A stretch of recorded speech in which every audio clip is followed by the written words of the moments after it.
Patrick, kumusta ang kalagayan ng menor de edad na biktima ng paputok? Yes, Victor, isang minor de edad na passive user o hindi gumagamit ng paputok ang tinamaan ng fountain sa muka.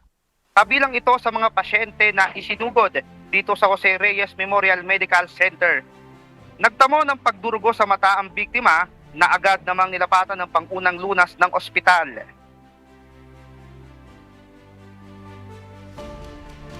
Siya po ay tinutusan lang lumabas na para bumili ng something. And then nanood saglit ng paputok. And then, ayan na, natamaan siya ng bagay.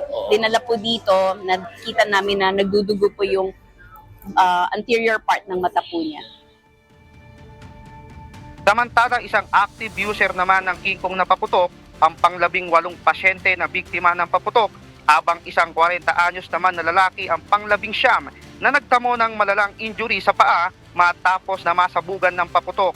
Patuloy na pinapaalalahanan ng Jose Reyes Memorial Medical Center ang publiko na mag-ingat dahil hindi lamang yung mga active user ng paputok ang nasasabugan at dinadala dito sa JRRMMC, kundi pati na rin yung mga passive user o yung mga hindi talaga gumagamit ng paputok pero nasasabugan dahil sa panonood. At yan muna ang update mula rito sa Jose Reyes Memorial Medical Center. Balik sa iyo dyan, Victor. Alright, maraming salamat Patrick Alforte.